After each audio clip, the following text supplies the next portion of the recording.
This is Living Power with Dan Hurst. Today we're going to take a look at a thing that the Bible refers to as the high places. And this factors in so importantly in prayer. Throughout history, places referred to as the high places have been critical issues with God. In Leviticus 26, let me encourage you to read Leviticus 26 sometime.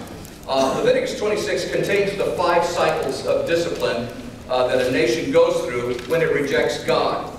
Israel was going through that, and so in Leviticus 26 it speaks specifically to Israel, but the principle is still the same. It's these are the stages or the levels of discipline that God will put a nation through. I believe that the United States is in the 3rd cycle of discipline, quickly headed toward the 4th cycle. The 5th cycle is desolation and destruction. And that's what's mentioned in Leviticus 26, verse 30. And look what it says.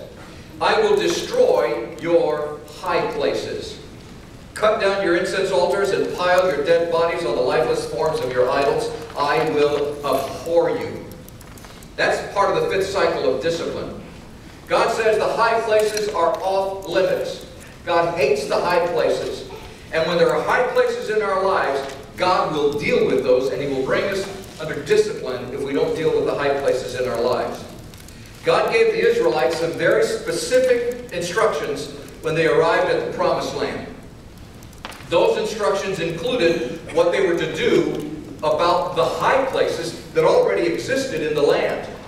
Look at Numbers chapter 33, starting with verse 51. Speak to the Israelites and say to them, these were the instructions that were being given to the Israelites.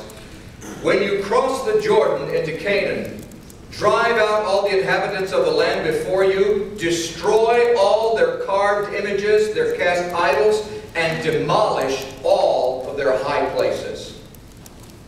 And in fact, they were told specifically how and where they were to worship. God says, I have a specific way for you to worship. And here are the details given to us in Deuteronomy chapter 12. Then to the place the Lord your God will choose as a dwelling place for His name, there you are to bring everything I command you, your burnt offerings and sacrifice, your tithes, your special gifts, and all the choice possessions you have vowed to the Lord. And there rejoice before the Lord your God, you, your sons and daughters, your menservants and maidservants, and the Levites from your towns, who have no allotment or inheritance of their own. Be careful not to sacrifice your burnt offerings anywhere you please.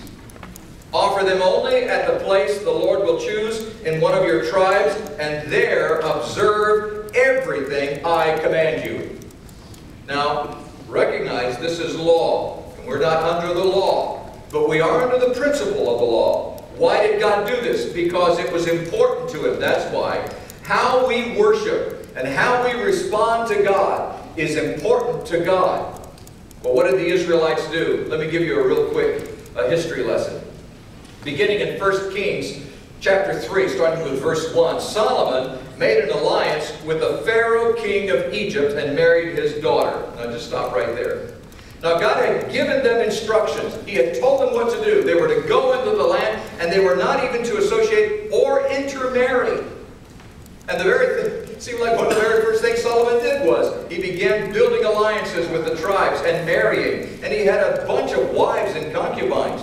Now certainly some of those wives were symbolic in building these alliances with different tribes of the people. But the whole point was that he was moving into the land, and he was making alliances with the people instead of standing aside and being pure and holy as God had called him to be. Then we pick up, he brought her into the city of David until he finished building his palace, referring to his first wife, and the temple of the Lord and the wall around Jerusalem. The people, however, now this is referring to the Jews who were doing this. It wasn't just Solomon. Look at this. The people, however, were still sacrificing at the high places.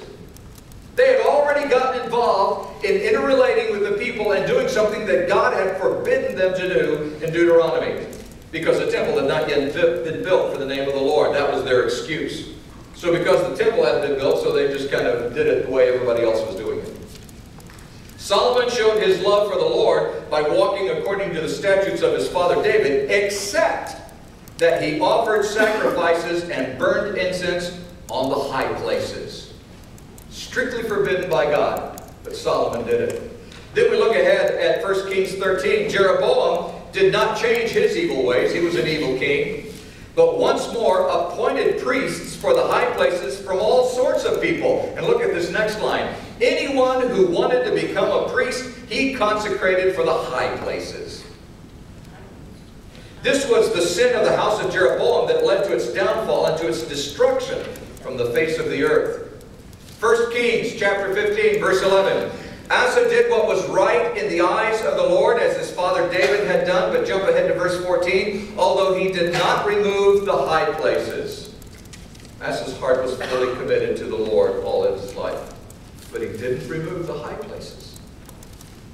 1 Kings chapter 22, verse 41. Jehoshaphat, son of Asa, became king of Judah in the 4th year of Ahab, king of Israel. Verse 43. In everything he walked in the ways of his father Asa, and did not stray from them. He did what was right in the eyes of the Lord. The high places, however, were not removed.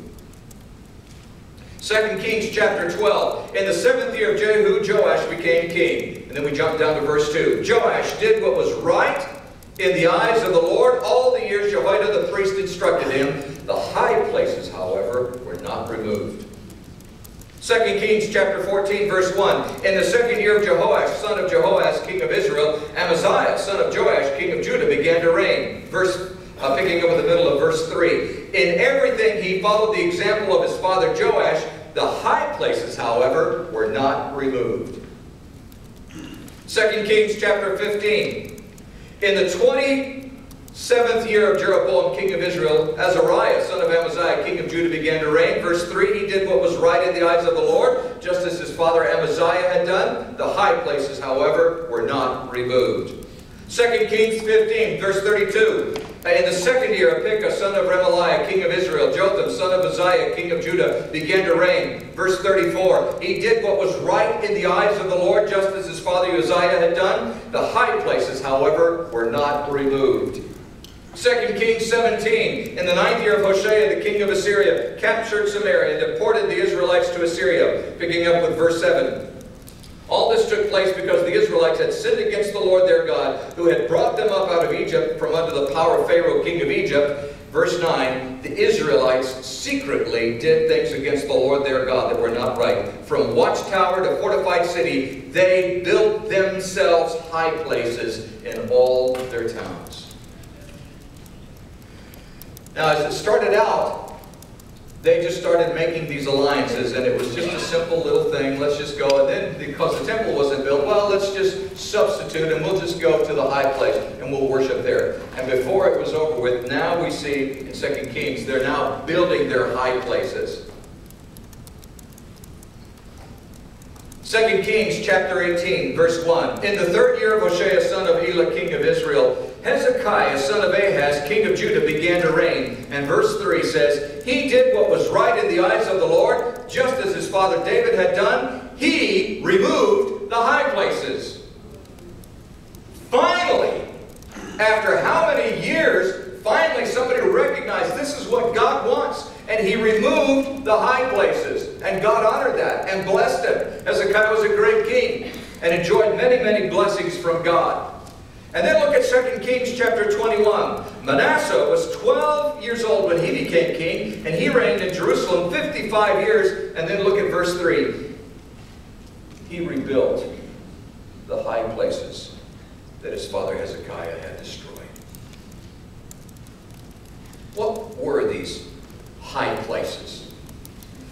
Archaeological and scientific researches have revealed that in many religions around the world, places up on hilltops and mountaintops were used for worship, usually to idols. In Mesopotamia, where the land is very flat, they built ziggurats.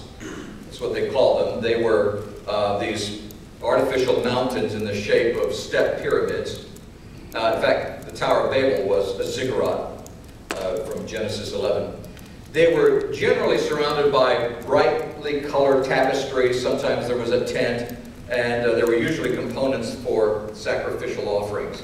In fact, you'll also read They refer to the Asherah pole. There was this pole, a lot like a totem pole, and that was a place where they also used for their worship. The Israelites also gave into this practice, and the priests, whom the kings of Judah ordained to burn incense in the high places, were called chemerim.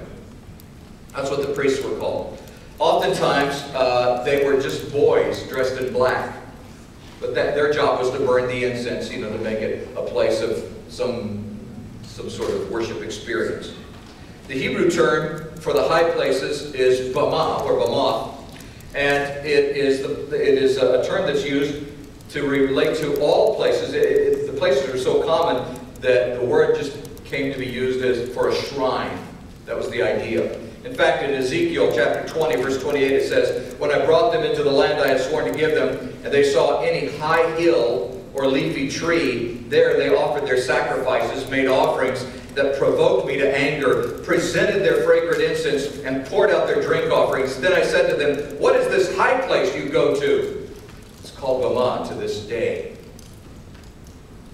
So, what is the high place, and how do we relate to it in our lives? Let me give you a definition or a description of the high place.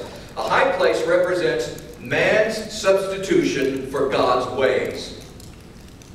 Man's substitution for God's ways. It is those areas in your life where you violate God's standard. And you choose to disobey God and do things your way instead of His. Now sometimes you say, well, it's just not that big of a deal. It is if you are intentionally violating God's ways. If God has a standard that He has set for your life and you choose your standard over God's standard, that is a high place.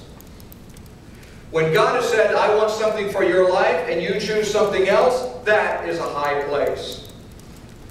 When you set your ways above God's ways, or you say, well, I would never do that, but you choose your ways over God's ways, that is a high place. King Saul was terribly guilty of that. In 1 Samuel 15, we read the story of how he wanted to worship and offer sacrifice, but he didn't want to wait for the prophet Samuel to come and lead him through that. He got impatient. So he went up to Mount Carmel, built his own altar, offered his own sacrifice, and did it all his way instead of being obedient to the Lord. And when Samuel found out about it, this is what he said to King Saul in 1 Samuel 15, starting with verse 22. But Samuel replied, does the Lord delight in burnt offerings and sacrifices as much as in obeying the voice of the Lord? To obey is better than sacrifice, and to heed is much better than the fat of rams. Listen to what verse 23 says. For rebellion is like the sin of divination, and arrogance like the evil of idolatry. Because you have rejected the word of the Lord, He has rejected you as king. Folks, when we decide to do things our way and not God's way, when we decide that what God's standard is not what we want for our lives, when we subscribe to a high place in our life, what we are doing is we are acting in rebellion. And rebellion is likened to witchcraft. That's what Samuel said. Rebellion is like the sin of divination. It's like witchcraft. And arrogance is like idolatry. Arrogance is saying, my way is best. I want what I want, not what God wants. Even if you think it's just a small thing, when you say, I want what I want instead of what God wants, that's arrogance. And arrogance is like the evil of idolatry. And that was the turning point in Saul's kingship, by the way, soon after Samuel anointed David as king. You see, there is a price to pay for the high places in your life.